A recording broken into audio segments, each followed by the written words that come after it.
இந்த விகாரையின் நோக்கம் என்ன? இந்த 2 சைவ ஆலயங்கள், 2 கத்தோலிக்க தேவாலயங்கள் 2010ஆம் ஆண்டுக்கு பிறகு இடித்து முற்றுமுழுதாக இராணுவத்தினாலே அகற்றப்பட்டிருக்கிறது. அந்த விகாராதிபதி இங்கிருந்து அவர் அகற்றப்பட வேண்டும். அவர் இங்கே குந்தி இருந்து கொண்டுதான் இந்த காணியை பிடிச்சு விகார கட்டுமானம் மட்டுமல்ல, சுத்தி கிட்டத்தட்ட 9 ஏக்கர் காணி பொதுமக்களுடைய நிலங்களை பிடிச்சு வச்சு கொண்டு செய்யறார். கட்டம் கட்டமாக காணிகளை விடுவோம் என்ற கருத்து.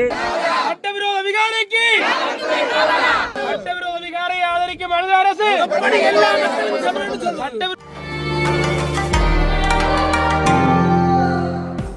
அரசியலமைப்பு சட்டத்தில் என்னென்ன உறுப்புரிமைகள் இருக்குன்னு சொல்லி விளக்கங்கள் நாங்கள் நிறைய இடத்துல கொடுத்தும் அவர்களுக்கு அது விளங்குவதற்கான மனோநிலைகள் இல்லையோ அல்லது அதுக்குரிய அறிவு மட்டங்கள் போதாதோ எனக்கு தெரியவில்லை. மெத்த படித்தவர்கள் கன பேர் தான் இவ்வாறான கேள்விகளை கேட்கிறார்கள். அடுத்தது என்னவரை விளங்கிக் கொள்ள வேணும், போராடுபவர்களில் கன பேருக்கு உறுதி இல்லை, ஓரிருவரிடம் தான் உறுதி இருக்கிறது. இப்ப நான் போராட சொல்லினா உண்ட பேர்ல உறுதி இல்லை, எனக்கு என் மாமாண்ட பேர்ல உறுதி இருக்குது. ஆமி பிடிச்சிருக்கிற உறுதி வந்து என் பேர்ல அந்த விடுவிக்க முதல்ல யாருமே எழுத மாட்டேன். மற்றது எந்த குடும்பத்துல ஒருத்தனுக்கு ஒரு பாதிப்புன்னு சொன்னா அந்த குடும்பத்தில் இருக்கிற 5 பேரும் சேர்ந்து போராடுவேமே ஒழிய இப்ப நான் ரோட்ல வைக்கிற ஒரு ஆக்சிடென்ட் நடந்துருந்து வைப்பேன். அப்ப அந்த இடத்துல வந்து எனக்காக எனது குடும்பத்தார் வந்து அந்த இடத்துல ஒரு விவாதங்கள்ல ஈடுபடைக்க உனக்கு ஒடிச்சவன் நீ ஏன் கதைக்கிறான்ற மாதிரியான ஒரு செயற்பாடு தான் உண்ட பேர்லயோ ஹானி இருக்கு, நீ ஏன் கதைக்கிறான்னு கேட்கிற ஆளுக்கு நான் ஒரு பதில சொல்லுறேன். மற்றது வந்து கச்சேரியில் அன்றைக்கு எங்களுக்கு கூறப்பட்டது வின் சிச்சுவேஷன். 2 தரப்பு நியாயங்களையும் வந்து நாங்க கேட்டு நீதியமைச்சர்களுக்கு கூறப்பட்டது மட்டும் 2 தரப்பு நியாயங்களையும் ஆராய்ந்து 2 தரப்புக்கும் பங்கம் இல்லாத பாதிப்பு இல்லாத ஒரு தீர்வை தர போறோம் தான் சொல்லியிருந்தாங்க. இங்க வந்து 2 தரப்புன்ற கதைக்கு இடம் இல்லை. பாதிக்கப்பட்டது நாங்கள் எங்கட ஹானியை நீங்க அடாத்தா பிடிச்சிருக்கீங்க.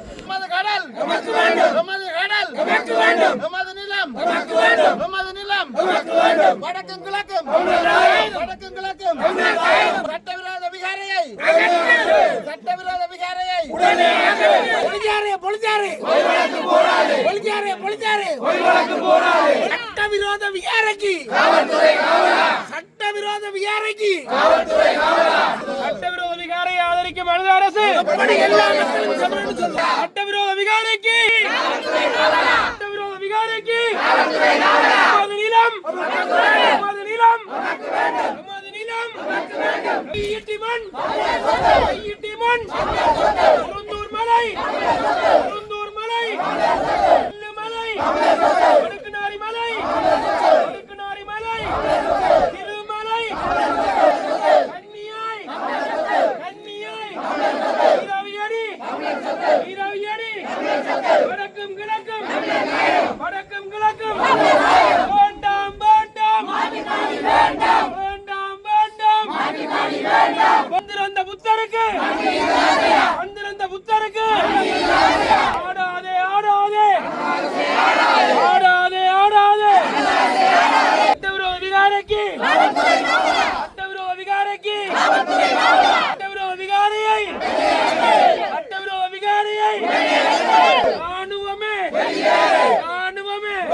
காலையிலிருந்து இப்பொழுது வரை தொடர்ச்சியாக பெரும் மக்கள் எழுச்சியாக நடைபெற்றுக் கொண்டிருக்கிறது. அந்த விதத்திலே இந்த சட்டவிரோத கட்டுமானம் தனியார் காணிகளுக்குள்ளே அமைக்கப்பட்டிருக்கிறது. அந்த சட்டவிரோத கட்டுமானம் முற்றாக அகற்றப்பட்டு மக்களுடைய காணிகள் மக்களுக்கு வழங்கப்பட வேண்டும், அது உடனடியாக செய்யப்பட வேண்டும் என்ற பிரதான கோரிக்கையை வைத்து இன்றைய இந்த போராட்டம் முன்னெடுக்கப்பட்டது. கட்டம் கட்டமாக காணிகளை விடுவோம் என்ற கருத்து நீதியை காலம் தாழ்த்துகின்ற செயற்பாடு. அதிலே எங்களுக்கு எந்தவித உடன்பாடும் இல்லை. அனுர அரசு நினைத்தால் அமரபுர நிக்காய மற்றும் ஏனைய நிக்காய உயர் பீடங்களோடு உடனடியாக கதைத்து இதற்கான நீதியை உடனடியாக வழங்க முடியும். ஆக அரச கட்டமைப்புகளாக இருக்கலாம், அரசு அதிபராக இருக்கலாம், ஏனைய பிரதிநிதிகள் அதிகாரிகளாக இருக்கலாம், இவற்றை வந்து பார்த்து ஏதோ தீர்வை தரப்போகிறோம் என்கின்ற ஒரு எதிர்பார்ப்பை எங்கள் மக்கள் மத்தியில் ஏற்படுத்தி விட்டு செல்லுகிறார்களே தவிர இதுவரை ஒரு அங்குலம் கூட இந்த விடயம் நகரவில்லை. அந்த சட்டவிரோத கட்டுமானம் அகற்றப்பட வேண்டும்.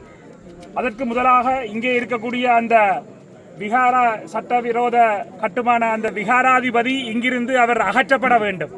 அவர் இங்கே குந்தி இருந்து கொண்டுதான் இந்த காணியை பிடிச்சு விகார கட்டுமானம் மட்டுமல்ல, சுத்தி கிட்டத்தட்ட 9 ஏக்கர் காணி பொதுமக்களுடைய நிலங்களை பிடிச்சு வச்சு கொண்டு செய்கிறார். உடனடியாக சமாதான சீர்குலைவு ஏற்படக்கூடாது, நல்லிணக்கம் ஏற்பட வேண்டும், அனைத்து மதங்களுக்கும் நீதி நிலைநாட்டப்பட வேண்டும் என்றால் இந்த பௌத்த தேரர், தையிட்டியில் இருக்கிற தேரர் உடனடியாக இங்கிருந்து வெளியேற வேண்டும். அடுத்த கட்டமாக மக்கள் அந்த விகாரியை சுற்றி இருக்கக்கூடிய காணிகள் அனைத்தும் உடனடியாக விடுவிக்கப்பட வேண்டும். வலி வடக்கிலே இங்கே இருக்கக்கூடிய கிறிஸ்தவ தேவாலயங்கள் செபஸ்டியன் ஆலயமாக இருக்கலாம், பலாலியில் அமைந்திருக்கக்கூடியது, மயிலிட்டியிலே அமைந்திருக்கக்கூடிய காணிக்க மாதா ஆலயமாக இருக்கலாம், பிள்ளையார் ஆலயமாக இருக்கலாம். இந்த ஆலயங்கள் எல்லாம் 2 பிள்ளையார் ஆலயங்கள், ஒன்று மயிலிட்டியிலே இன்னொன்று பலாலியிலே. இந்த 2 சைவ ஆலயங்கள், 2 கத்தோலிக்க தேவாலயங்கள் 2010ஆம் ஆண்டுக்கு பிறகு இடித்து முற்றுமுழுதாக இராணுவத்தினாலே அகற்றப்பட்டிருக்கிறது. யுத்தம் நடக்கும் பொழுது பாதிக்கப்பட்ட கட்டுமானங்கள் அல்ல. அந்த ஆலயங்கள் எல்லாம் சட்டபூர்வமான ஆலயங்கள். எங்களுடைய மக்கள் காலங்காலமாக வழிபாடு ஆற்றி வந்த சைவ கிறிஸ்தவ கத்தோலிக்க ஆலயங்கள். அவற்றை இராணுவம் இடித்து அகற்ற முடியுமாக இருந்தால் சட்டவிரோதமாக தனியாருடைய காணிகளை பிடித்து வைத்திருக்கக்கூடிய இந்த சட்டவிரோத கட்டுமானத்தை, அதுவும் 46ஆம் ஆண்டுக்கு பிறகு தோற்றம் பெற்றிருக்கக்கூடிய இந்த கட்டுமான அந்த பௌத்த பின்னணி கதைகளை ஏன் அகற்ற முடியாது என்பதுதான் எங்களுடைய கேள்வி. ஆக தனியாருடைய காணிகளை அடாத்தாக பிடித்து உயர் பாதுகாப்பு வலயம் இருந்திருக்கும் பொழுது, அந்த விகாரை அமைக்கப்பட்டிருக்கின்ற பொழுது, இப்பொழுது அது ஒரு ஆலயம், அதை அகற்றக்கூடாது என்ற ஒரு உணர்வு ரீதியான ஒரு மடைமாற்றல் இங்கே நடைபெறுகிறது. அதனை நாங்கள் நிச்சயமாக ஏற்றுக்கொள்ள முடியாது. அந்த விகாரை அகற்றப்பட்டு அந்த விகாரை அமைந்திருக்கக்கூடிய காணி உரிமையாளர்களுக்கு அந்த காணிகள் விடுவிக்கப்பட வேண்டும். மாற்று காணிகளை ஏற்றுக்கொள்ள காணி உரிமையாளர்கள் தயாரில்லை. ஆக இந்த விடயத்திலே தமிழ் இனமாக நாங்கள் மிகவும் உறுதியாக இந்த இலக்கிலே, இந்த போராட்டத்திலே இருக்கின்றோம். இதுக்கு பதிலாக மாற்று காணிகள் ஆலயம் அகற்றக்கூடாது என்றால் எங்களுடைய ஆலயங்களை நீங்கள் அகற்றும் பொழுது உங்களுடைய அந்த நீதி எங்கே போனது? ஆக இது நிச்சயமாக அகற்றப்படக்கூடிய விடயம். அதுதான் மத நல்லிணக்கத்தையும் நீதியையும் நிலைநாட்டும் என்ற அடிப்படையிலே உடனடியாக இதற்கான தீர்வு எட்டப்பட வேண்டும். அது மட்டுமல்ல, இந்த சமாதான சீர்குலைவு இந்த இடத்துல ஏற்படுகிறது என்றால், மதங்களுக்கிடையே ஒரு இனவாதம் மதவாதம் ஏற்படுகிறது என்றால், அதற்கு இந்த மக்களுடைய காணிகளை விடுவிக்காமல் தொடர்ந்து ஆக்கிரமித்து வைத்திருப்பதுதான் அடிப்படை காரணமே தவிர, மக்கள் தங்களுக்கு மேலே நகர்த்தப்பட்ட ஆக்கிரமிப்புக்கு எதிராக நீதிக்காக குரல் கொடுப்பது ஒருபோதுமே இனவாதமோ மதவாதமோ ஆகாது. இதை அனைவரும் புரிந்து கொள்ள வேண்டும். ஸ்ரீலங்கா காவல்துறை மிகவும் காட்டுமிராண்டித்தனமாக எங்களை கைது செய்திருந்தார்கள், எங்கள் மீது தாக்குதல் நடத்தி இருந்தார்கள் கடந்த நிலைகளிலே. இன்றைய தினம் கூட தற்காலிக போலீஸ் சாவடிகளை அதிலே நிறுவி நாங்கள் வரும்பொழுது எங்களை எல்லாம் பதிவு செய்து, வாகனங்களை பதிவு செய்து, அவர்களுடைய அச்சுறுத்தல்கள் தொடர்ந்து கொண்டிருக்கின்றன. இங்கே நீங்கள் பின்னுக்கு பார்க்கலாம் எவ்வளவு பேர் இதில் நிற்கணும் என்று, காலையிலிருந்து இன்றைக்கு வரைக்கும் நீங்க போராட்டக்காரர்களை விட போலீஸ்காரர்கள் மிக அதிகமாக நிற்கிறார்கள். ஆகவே இந்த ஸ்ரீலங்கா போலீசினுடைய அடக்குமுறையும் நீதிமன்றத்தை நாடி போராட்டத்தை தடை செய்கிறதுக்கான அவசர உத்தரவுகளை வேண்டுவது, அதிலே சமாதானத்தை சீர்குலைக்கக்கூடிய விதத்தில் எதுவும் இல்லாமல் போராட்டம் செய்யலாம் என்றுதான் இருக்கு. இதுகளை காட்டி எங்களோட மக்களை ஏமாற்றி கொண்டு எங்களை போல குரல் கொடுக்கின்ற செயற்பாட்டாளர்கள் மீது வழக்குகளை தாக்கல் செய்து இந்த ஆக்கிரமிப்பை தொடர்ந்து செய்கின்ற ஸ்ரீலங்கா சிங்கள பௌத்த பேரினவாத அரசினுடைய இன அழிப்பு நிறுத்தப்பட வேண்டும். சர்வதேச சமூகம் இதற்கான அழுத்தத்தை ஸ்ரீலங்கா அரசுக்கு கொடுத்து இந்த மக்களுக்கான நிரந்தர தீர்வை பெற்றுக் கொடுக்க வேண்டும் என்பதுதான் எங்கள் அனைவருடைய வேண்டுகோளாகவும் இருக்கிறது. நன்றி. இன்றைய தினம் புத்தர் சிலை ஒன்று இங்கே நிறுவப்பட இருக்கிறது என்ற ஒரு விடயம் முதலிலே தெரிய வந்து, இந்த தையிட்டி விகாரையிலே இருக்கக்கூடிய பௌத்த மத குரு புத்தர் சிலை எதுவும் நிறுவப்படாது, எந்தவித சடங்குகளும் இன்று நடைபெறாது என்று ஒரு ஊடக சந்திப்பினூடாக நேற்று முன்தினம் அவர் அறிவித்திருந்தார். அந்த பின்னணியிலே இன்றைய தினம் இங்கே புத்தர் சிலை கொண்டு வரப்பட்டிருப்பதாக நாங்கள் அறிகின்றோம். ஸ்ரீலங்கா காவல்துறையினர் இங்கே காவலாக மறைத்து வைத்துக் கொண்டு நிற்கிறார்கள். அங்கே உள்ளேயும் காவல்துறையினர் STF வேறு கலர் நிற உடைகளோடும் பலர் அங்கே நிற்கிறார்கள். அவர்கள் போலீசாரா பொதுமக்களா புத்தர் சிலை வைக்க வந்தவர்களா என்று எங்களுக்கு தெரியவில்லை. நீங்கள் அங்கே பார்க்கலாம் ஊடகங்கள் நாங்கள் அங்கே காட்டலாம். அதில் நிற உடைகளோடு இப்போதான் அந்த அவர்களுடைய காட்சி அங்கே தெரிகிறது. ஆகவே இன்று இரவோடு இரவாக களவாக புத்தர் சிலை வைக்கப் போகிறார்களோ தெரியவில்லை.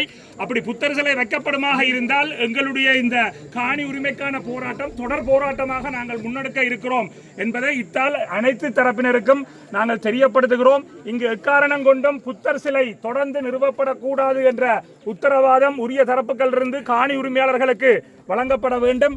அந்த அடிப்படையிலே இந்த புத்தர் சிலை இங்கே இன்று இவ்வளவு போராட்டங்களுக்கு மத்தியிலும் இவ்வளவு முயற்சிகளுக்கு மத்தியிலும் நிறுவப்படுமாக இருந்தால் நிச்சயமாக அது இனவாதத்தை மதவாதத்தை தூண்டுகின்ற ஒரு திட்டமிட்ட இன அழிப்பு செயற்பாடாக இந்த அனுர அரசு மேற்கொள்ளுகின்ற இன அழிப்பு செயற்பாடாகத்தான் நாங்கள் பார்க்க வேண்டும். ஆகவே இந்த புத்தர் சிலை வைக்கப்படுகின்ற விடயம் இன்று இங்கே நடைபெறக்கூடாது. நடைபெறுமாக இருந்தால் எங்களுடைய போராட்டம் தொடர் போராட்டமாக காணி உரிமையாளர்கள் சார்பிலே அனைத்து தரப்பினரையும் ஒருங்கிணைத்து இந்த காணிகள் விடுவிக்கப்படும் வரை தொடர் போராட்டமாக முன்னெடுப்பதை தவிர எங்களுக்கு வேறு எந்த வழியும் கிடையாது என்பதையும் இந்த சந்தர்ப்பத்திலே அனைவருக்கும் தெரியப்படுத்தி நிற்கின்றோம்.